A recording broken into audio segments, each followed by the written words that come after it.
Bristol Community College, Mathematics with Dan Avedikian, Math 060, Topics in Developmental Mathematics, Section 3.2, Problem 14. This is Section 3.2, Problem 14. It says put the decimals in order from smallest to largest, and we have 2.36, 2.055, and 2.1973. So we want to write those in order from smallest to largest. We want to determine the smallest one of those numbers first.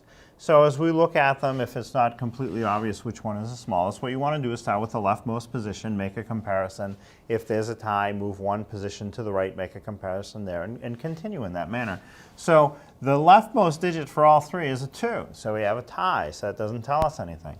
So move over one digit to the right. Now I have some differences. One of the numbers has a 3, another has a 0, and another has a 1. Now I want the smallest number to be written first for the list, and 0 is smaller than 3 or 1. So the number with the 0, the 2.055, is the smallest number from this list. So as I put them in order, I'll write that one first.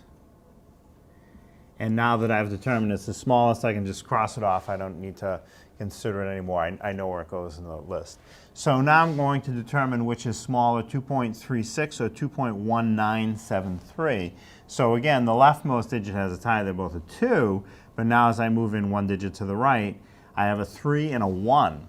Well, 1 is certainly smaller than 3. So the number that has the 1 in it, the 2.1973, is the next number in my list.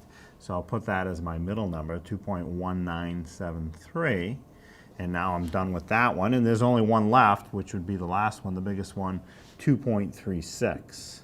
So for this problem, the numbers in order are first, the smallest is 2.055.